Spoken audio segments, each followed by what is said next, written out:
السلام عليكم ورحمة الله وبركاته. الحمد لله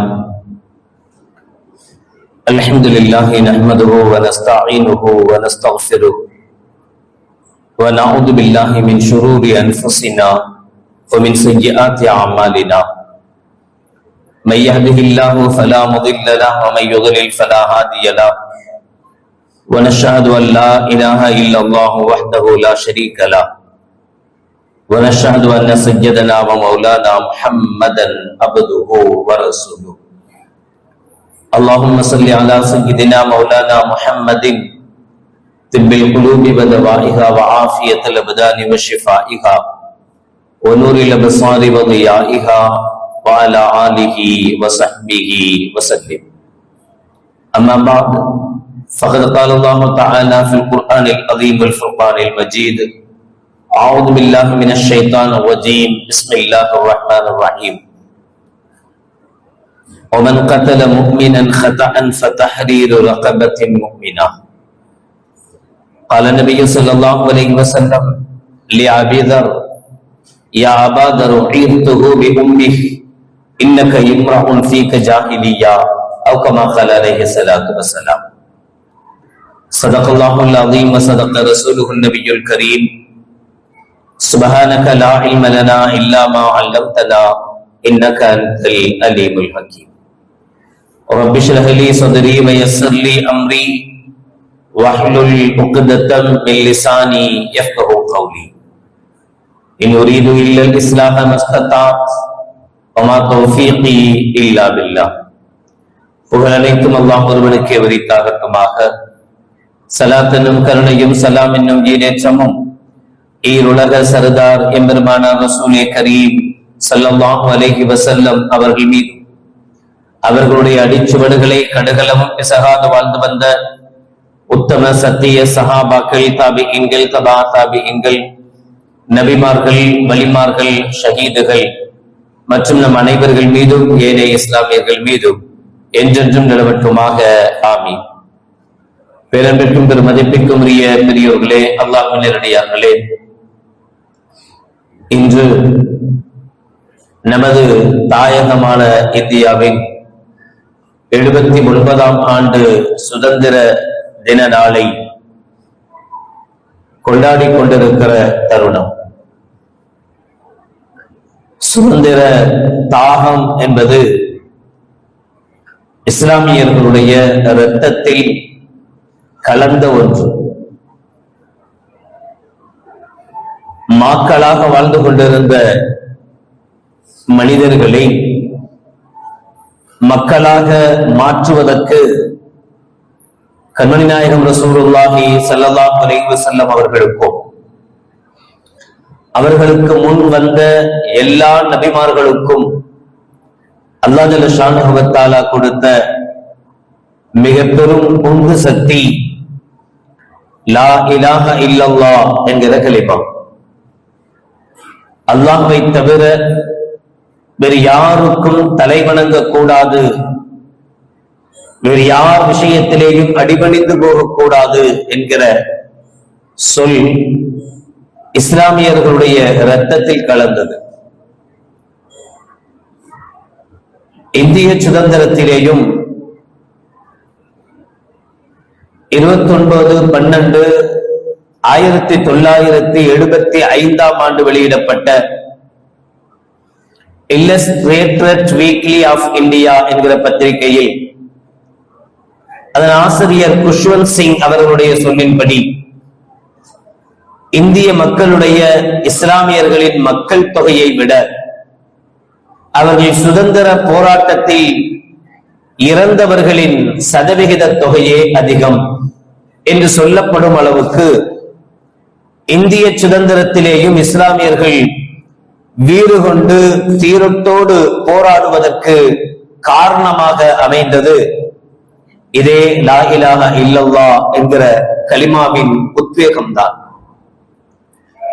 ஹஜ்ரத் அபூதர் ரலியல்லாஹு தஆலா அன்ஹு என்கிற சஹாபி பிலால் ரலியல்லாஹு தஆலா அன்ஹு என்கிற மற்றொரு சஹாபியை நீ கருப்பு இனத்தவருக்கு பிறந்தவன் தானே என்று அவருடைய தாயின் மூலமாக அவருடைய நிறத்தை சாடி ஏசுகிறார், திட்டுகிறார். பிலால் ரலியல்லாஹு தஆலா அவர்கள் அழுதவர்களாக நபிகள் நாயகம் ஸல்லல்லாஹு அலைஹி வஸல்லம் வருகிறார்கள். வந்து அபூதர் என்னை என் தாயை சொல்லி திட்டுகிறார், என் நிறத்தை சொல்லி திட்டுகிறார் என்று சொன்னபோது கண்மணி நாயகம் ரசூலுல்லாஹி ஸல்லல்லாஹு அலைஹி வஸல்லம் அவர்கள் அபூதர் ரலியல்லாஹு தஆலா அவர்களை வரவழைத்து மிக கோபமடைந்தவர்களாக, முகமெல்லாம் சிவந்தவர்களாக ஸல்லல்லாஹு அலைஹி வஸல்லம் அவர்கள் அபூதரிடத்தில் சொன்ன வார்த்தை, யா அபூதர் உயிர்தஹு பி உம்மி, அபூதரே அவருடைய தாயை பற்றி நீ குறை சொன்னாயா? இன்னக்க இம்ரஉன் ஃபீக ஜாஹிலியா, இன்னும் உன்னிடத்திலே மடமை காலத்தினுடைய புத்தி மண்டியிட்டு கிடக்கிறதா என்று ஸல்லல்லாஹு அலைஹி வஸல்லம் அவர்கள் கேட்கிறார். நான் வந்து இந்த மடமைத்தனக்களை எல்லாம் நீக்கிக் கொண்டிருக்கிற வேளையில் பழைய காரியங்களை, பழைய விஷயங்களை தோண்டி எடுக்கிறாயே, இன்னக்கும் இம்ரஉன் ஃபீக ஜாஹிலியா, இடத்தில் அந்த மடமை கால புத்தி இன்னுமா இருக்கிறது என்று ஸல்லல்லாஹு அலைஹி வஸல்லம் அவர்கள் கோபித்துக் கொண்டார்கள் அபூதர் ரலியல்லாஹு தஆலா அவர்களை. இதற்கு பிறகுதான் அபூதர் அவர்கள் பிலால் அவர்களை அரவணைத்துக் கொண்டு தன்னுடைய இல்லத்துக்கு சென்று 2 விசேஷமான ஆடைகளை எடுத்து, ஒரே மாதிரியான 2 ஆடைகளை ஒன்றில் தான் உடுத்திக் கொண்டு மற்றொன்றை பிலால் அவர்களுக்கு உடுக்க வைத்து, வீதிகள் தோறும் பிலாலின் மீது, தோள் மீது கை போட்டவராக, நானும் பிலாலும் சகோதரர்கள், நானும் பிலாலும் சகோதரர்கள் என்று ஹஜ்ரத் அபூதர் ரலியல்லாஹு தஆலா அவர்கள் வீதி உலா வந்ததாக வரலாறு சொல்கிறது.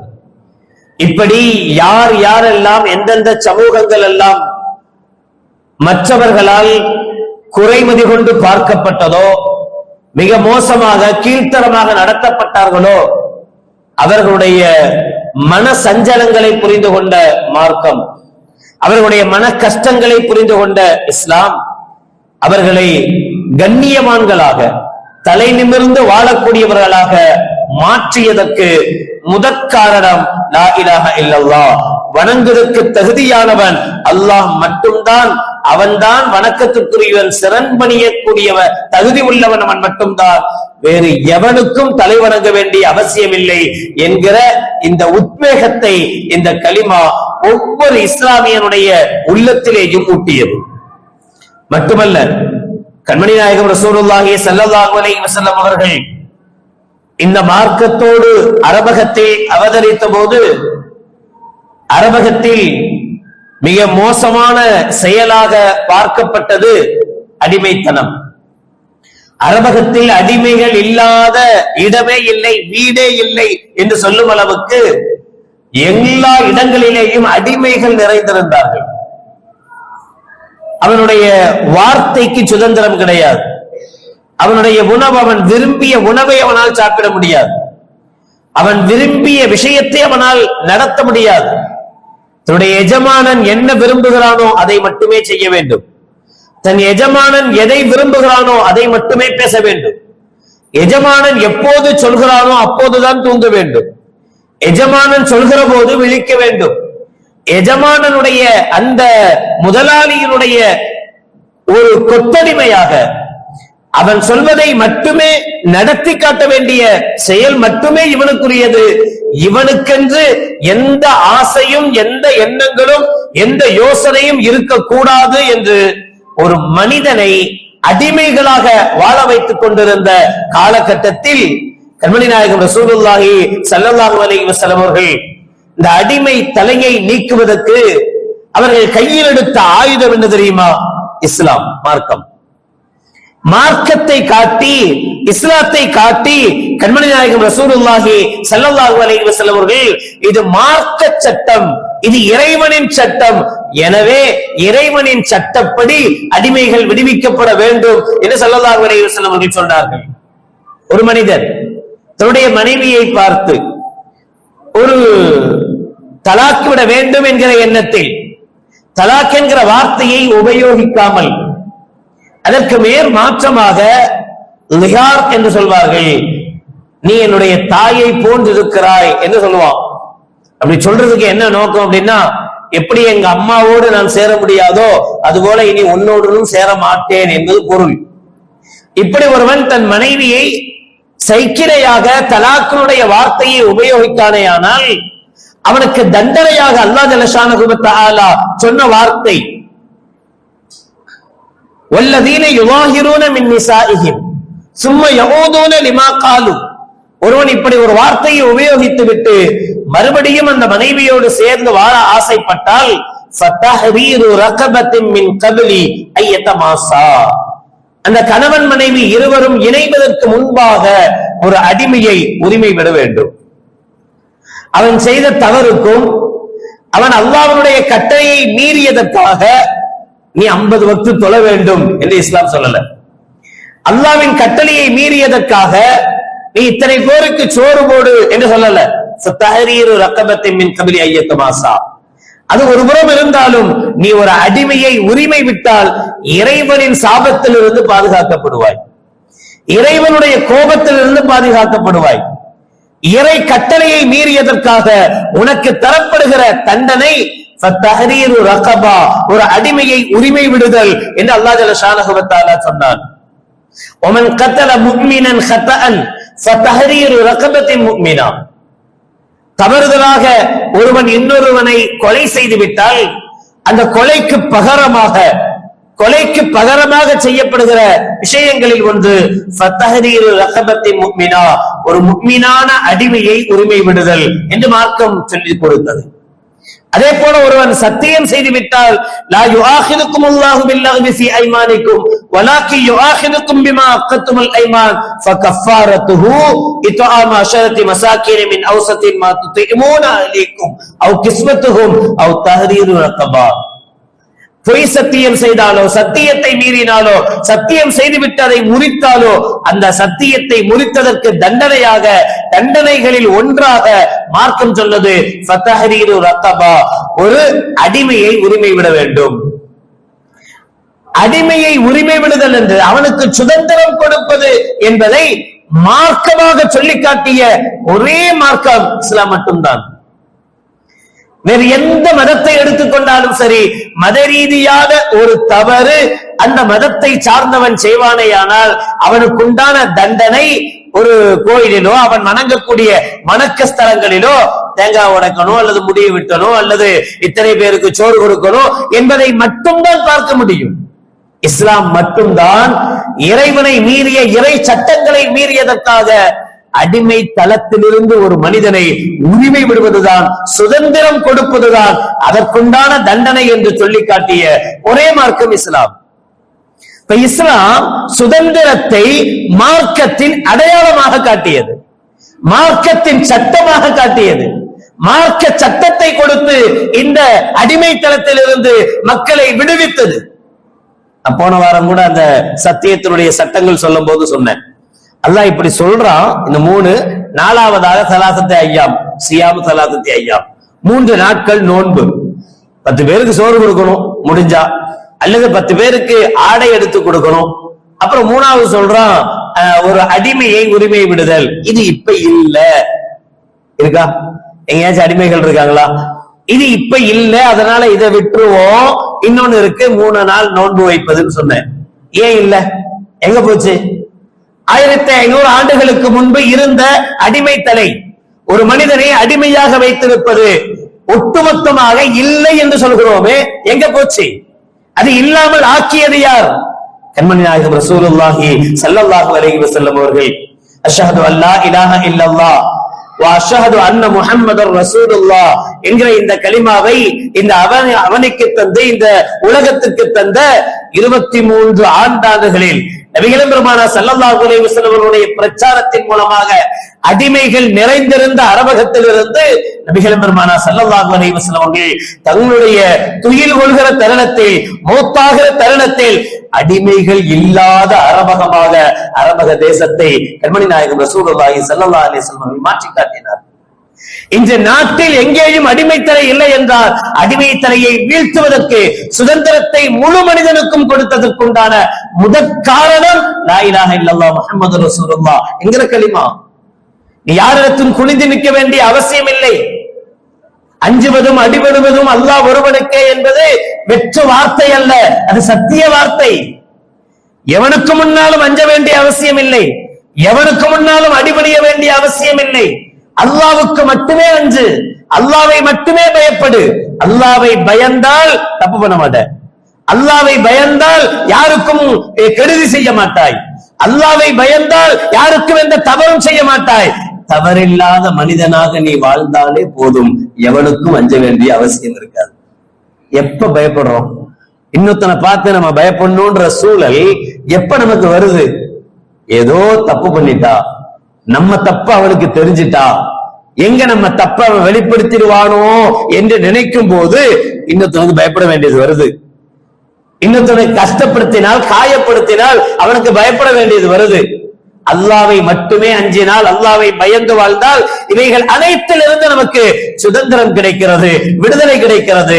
அதுதான் ஒரு நாட்டினுடைய சுதந்திரத்திற்கு, ஒரு வீட்டினுடைய சுதந்திரத்திற்கு, ஒரு மனிதன் இன்னொரு மனிதனிடத்திலே அடிமைப்பட்டு கிடக்கிற அந்த சுதந்திரத்திற்கு அடித்தளமாக அமைவதை மார்க்கம் சொல்லி காட்டியது. கண்மணி நாயகம் ரசூலுல்லாஹி ஸல்லல்லாஹு அலைஹி வஸல்லம் அவர்கள் அதை இந்த உதிரத்தில் கலந்து விட்டார்கள், இரத்தத்தோடு கலந்து விட்டார்கள். அந்த இரத்தத்தில் கலந்த விஷயங்கள் தான் வெள்ளையனை வெளியேற்றுவதற்கு அஸ்திவாரமாக அமைந்தது. நீங்க வரலாறு படிச்சு பார்ப்பீங்க, திரிக்கப்பட்ட வரலாறுகள் ஆயிரம் இருக்கு, இப்போதும் திரிக்கப்பட்டு கொண்டே இருக்கிறது. இஸ்லாமியர்களுடைய ஒவ்வொரு வரலாறும் மறைக்கடிக்கப்பட்டு வேறு வரலாறுகள் திரிக்கப்பட்டு கொண்டிருக்கிறது. அதை அமைதியாக நாம் எங்கோ ஒரு சில இடங்களில் நின்று ஆர்ப்பாட்டத்தோடு முடித்துக் கொண்டு அதை அனுமதித்துக் கொண்டிருக்கிறோம். நம்முடைய பிள்ளைகள் நம் சம்பந்தமாக, இஸ்லாமிய மக்கள் சம்பந்தமாகவே நம்முடைய பிள்ளைகள் தவறான வரலாறுகளை தொடர்ந்து படித்துக் கொண்டே இருக்கிறார்கள். 1857 இந்திய சுதந்திரத்தினுடைய முதல் விஷயம் துவங்கியது என்று வரலாறு சொல்கிறது. 1754 இஸ்லாமியர்கள் வெள்ளையனை எதிர்க்க களமாடிய முன்னாள் 100 வருட கால வரலாறு முற்றிலுமாக தவிர்க்கப்பட்டிருக்கிறது. வெறுமனே ஆங்கிலேயன் பன்றியின் கொழுப்பை தடவிய அம்புகளை எய்ததினால்தான் இஸ்லாமியர்கள் வீறு கொண்டு எழுந்தார்கள். பரவாயில்ல, அப்படியாவது எழுந்தாங்களே, சந்தோஷப்பட வேண்டியது இருக்கு. இன்னைக்கு அந்த உணர்வு கூட இல்லாமல் தான் நாம் வாழ்ந்து கொண்டிருக்கிறோம். பன்றி கொழுப்பை தடவிய அம்பை எய்ததினால் ஆங்கிலேயின் மீது இஸ்லாமியர்கள் கோபம் கொண்டார்கள் என்று இன்றைய வரலாறு சொல்கிறது. அதுவாவது உண்மையாக இருந்து தொலையட்டுமே. அந்த உணர்வு இருந்தது அன்றைய கால மக்களுக்கு. என்னுடைய மார்க்கத்தை தாண்டி ஒருவன் என்னை கேவலப்படுத்த முனைகிற போது எனக்கு ஆட்சியா, அதிகாரமா, நான் அனுபவித்துக் கொண்டிருக்கிற சுகமா அல்லது மார்க்கமா என்று வருகிற போது தன்னுடைய சுகத்தை தூர எறிந்து, தன்னுடைய சொத்தை இழந்து விட்டு, தன்னுடைய உயிரை கொடுத்து விட்டு இஸ்லாமிய ஷரியத்திற்கு மாற்றமானவனை வெளியில் ஏற்றியே ஆக வேண்டும் என்று நம்முடைய முன்னோர்கள் செய்ததுதானே இஸ்லாமிய சுதந்திரத்திற்கு, இந்திய சுதந்திரத்திற்கு அடித்தளமாக அமைந்தது. 100 ஆண்டு காலங்கள் முற்றிலும் இந்திய இஸ்லாமியர்கள் மட்டுமே, முஸ்லிம்கள் மட்டுமே போராடியதுதான். பின்னால் வந்த 100 ஆண்டு காலங்கள் மற்றவர்களையும் போராட தூண்டியது. அஸ்திவாரம் விட்டது யார்? அதற்கு அடித்தளம் விட்டது யார்? இஸ்லாமியர்கள். 1854 34 உலமாக்கள் சேர்ந்து ஃபத்வா, சாதாரணமாக அல்ல. இன்னைக்கெல்லாம் அப்படி ஃபத்வா கொடுத்தா இருக்கிறவனை தூக்கி போட்டு நீ என்னையா ஃபத்வா கொடுக்கிறது போடான்னு சொல்லிடும். இன்னைக்கு சொல்லிக்கிட்டு இருக்கோம், ஹராம், வட்டி வாங்குவது ஹராம் தான், அது வியாபாரமாக இருந்தாலும் எதுவாக இருந்தாலும் வட்டி வாங்க கூடாது, லஞ்சம் வாங்குவதோ கொடுப்பதோ ஹராம் தான். இந்த வார்த்தைகள் சொல்லுகிற, இந்த விஷயத்தை சொல்லுகிறவருக்கு நாம வச்சிருக்கிற பேர் என்ன?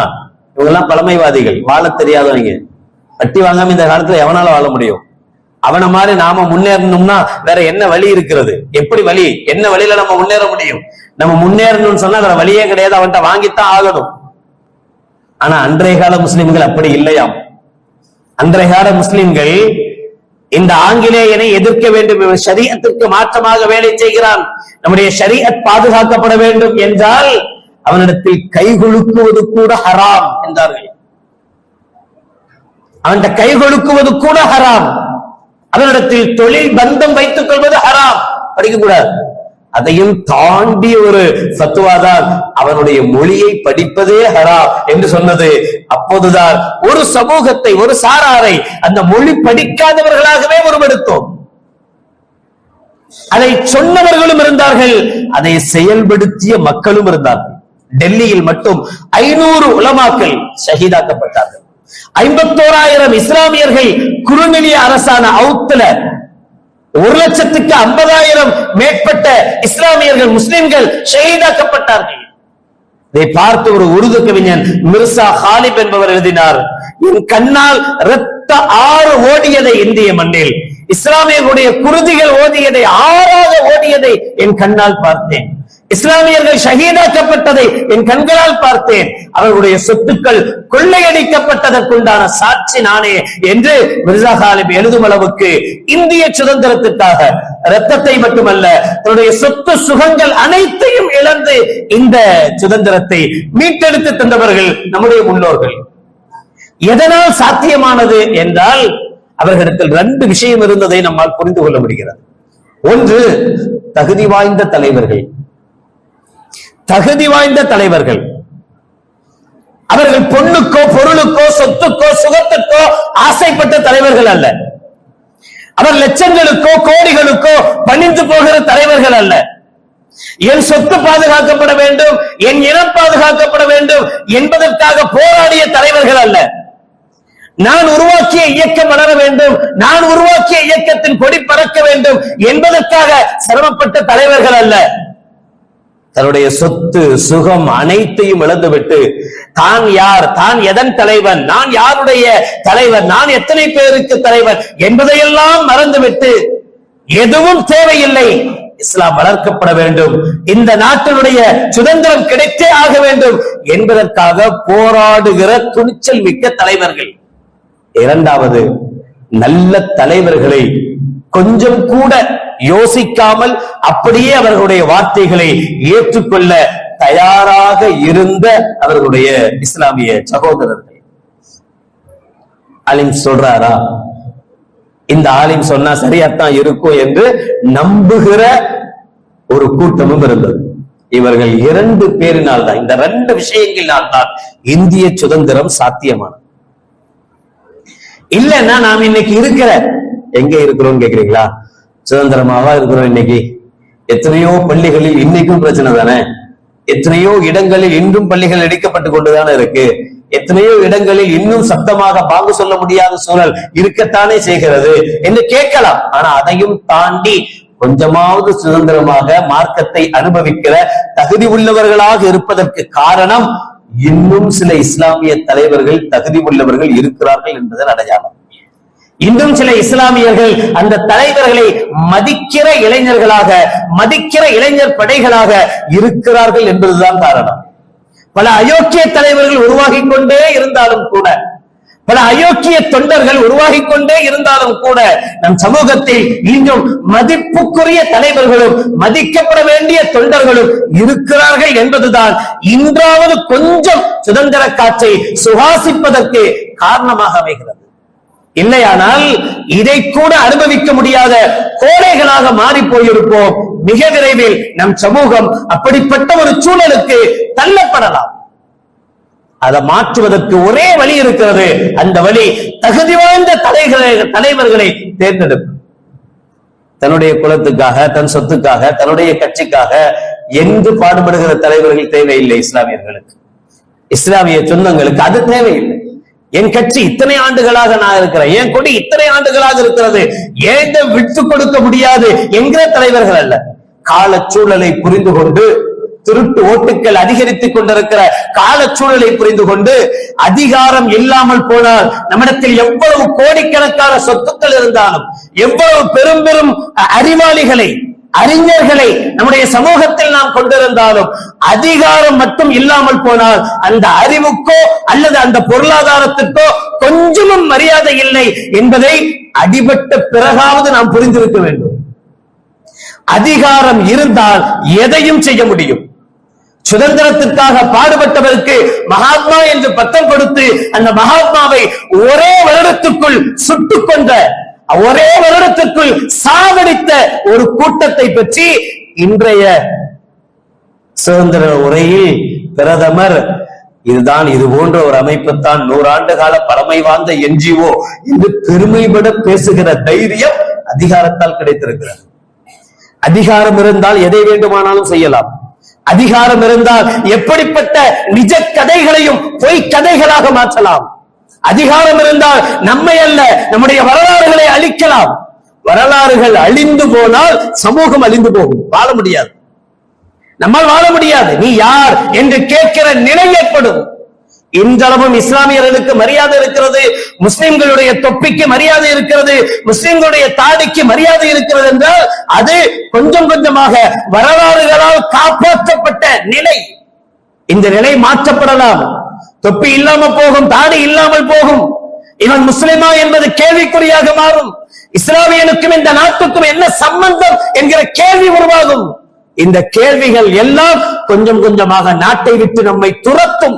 அப்படி துரத்துகிற நிலை நமக்கு வராவிட்டாலும் நம்முடைய வரலாறு, நம்மளுடைய பச்சிளம் குழந்தைகளுக்கு, நம்முடைய பின்வரக்கூடிய வாரிசுகளுக்கு ஏற்படக்கூடிய ஆபத்து இருக்கிறது.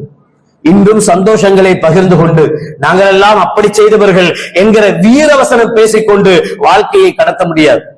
நாம் இனி என்ன செய்ய வேண்டும் என்கிற கட்டாய சூழலில் இருக்கிறோம். கட்டாய சூழல் ஒன்றை மட்டும் நமக்கு நன்றாக உணர்த்துகிறது, அதிகாரம் இல்லாத எந்த சமூகமும் அடிமை சமூகம் தான். எந்த அடிமை தலையை உரத்த குரலில் இஸ்லாம் எதிர்த்ததோ, நீ அடிமையாக இருக்கக்கூடாது, அல்லாஹ்வுக்கு மட்டும் பயப்படு, எவனுக்கும் பயப்படாதே என்றதோ, அல்லாஹ்வை மட்டும் விட்டுவிட்டு எல்லாவற்றுக்கும் பயப்பட எப்போது ஆரம்பித்தோமோ அப்போது இன்றும் நாம் அடிமை சமூகமாகத்தான் வாழ்ந்து கொண்டிருக்கிறோம். சுதந்திர இந்தியா இருக்கிறதே தவிர இந்தியர்களிடத்தில் சுதந்திரம் இல்லை. நான் சரி என்று நம்புகிற, நான் சரி என்று நினைக்கிற எந்த கருத்தையும் என்னால் பொதுவெளியில் பேசிவிட முடியாது. பேசிவிட்டு உயிரோடு வீட்டுக்கு திரும்ப முடியாது. இதுதான் சரி என்று நம்புகிற எந்த விஷயத்தையும் பொதுவெளியில் பேச முடிவதில்லை. சத்தியத்தை பேசுவதற்கு பயந்து பயந்து பேசுகிற கட்டாய சூழல் உருவாகி இருக்கிறது என்றால் சுதந்திரம் அல்ல, அடிமையாகத்தான் வாழ்ந்து கொண்டிருக்கிறோம், அடிமையாகத்தான் இருக்கிறோம். இன்னும் அடிமைகளாக மாறி போவோம். இந்த அடிமை தலையை தொடைத்தெறிந்து மீண்டும் உண்மை சுதந்திரத்தை சுவாசிக்க வேண்டுமானால் இஸ்லாமியர்களுக்கு, முஸ்லிம்களுக்கு அதிகாரம் தேவை. அதிகாரத்தில் இருக்கிற பவர் தேவை. அந்த பவர் இல்லாமல், அதிகாரம் இல்லாமல் எது இருந்தாலும் அது ஒன்றுமில்லாத குப்பைக்கு சமம். அவன் நினைச்சா ஒரு ஈடிகை அனுப்பி, ஒரு இதை அனுப்பி, அவன் ஒட்டுமொத்த நம்ம எவ்வளவு கஷ்டப்பட்டு சேர்த்து வச்சோமோ எல்லா சொத்தையும் ஒரு செகண்ட்ல தூக்கிட்டு போக அதிகாரத்தால் முடியும். இந்த பணத்தை வச்சு நம்ம என்ன சாதிச்சுட்டு போறோம், என்ன செஞ்சிட போறோம்? நாம சம்பாதி வச்சிருக்கிற பணம் கஷ்டப்பட்டு சிரமப்பட்டு நம்மளுடைய ரத்தத்தை எல்லாம் வேர்வையாக சிந்தி சிரமப்பட்டு சம்பாதிச்ச பணம் நமக்கு சொந்தமானதா இல்லையே. எவனோ எப்ப வேணாலும் தூக்கிட்டு போகலாம் பயந்துட்டு வாழ்ந்துட்டு இருக்கிறோம். நாம் கற்றிருக்கிற இந்த கல்வி இன்னைக்கு யாரிடத்தில் கல்வி இல்லை. யாரை கேட்டாலும் ஒரு டிகிரி முடிச்சிருக்கான்ல, ஆப்பிள பார்க்கும் போதே அப்படிதான் கேட்கணும். டிகிரி முடிக்காதவங்க யார் இருக்கா? இன்னைக்கு ஒரு காலம் இருந்தது முஸ்லிம்களுக்கு படிப்பறிவு இல்லை என்று சொன்ன காலம். இன்னைக்கு எங்க இருக்கு? எல்லா இடத்திலேயும் டிகிரி இருக்கு. படிப்பாளிகள் நிறைந்திருக்கிறார்கள், பண முதலைகள் நிறைந்திருக்கிறார்கள். ஆனால் எழாமல் இன்னும் குனிந்து கொண்டே இருக்கிறோமே, குட்ட குட்ட குறைகிறோமே. என்ன காரணம் என்றால் ஒரே காரணம், அதிகாரம் இல்லை. அதிகாரத்தை நோக்கி எப்போது இந்த சமூகம் முன்னோருமோ, எப்போது இந்த சமூகம் அடியெடுத்து வைக்குமோ அப்போதுதான் உண்மை சுதந்திரத்தை நம்மால் அடைய முடியும். 1947 இதே வெள்ளிக்கிழமை அதிக ஆங்கிலேயரிடமிருந்து, வெள்ளைக்காரரிடமிருந்து இந்த நாட்டை மீட்டெடுக்கிற நல்ல சமூகமாக இஸ்லாமிய சமூகத்தை அடையாளம் காட்டியது 2025 அதே வெள்ளிக்கிழமை சுதந்திர நாள். கொள்ளையர்களிடமிருந்தும் இந்த நாட்டை மீட்டெடுக்கிற நல்ல சமூகமாக நம் சமூகத்தை நாடு அடையாளம் காட்டட்டும். அல்லாஹ் ஜல்ல ஷானஹு வ தஆலா அதன் வலிமையை இஸ்லாமிய சமூகத்திற்கு தரட்டும். வாஹிரு தஅவானா அல்ஹம்துலில்லாஹி ரப்பில் ஆலமீன். அஸ்ஸலாமு அலைக்கும் வ ரஹ்மத்துல்லாஹி வ பரகாத்துஹு.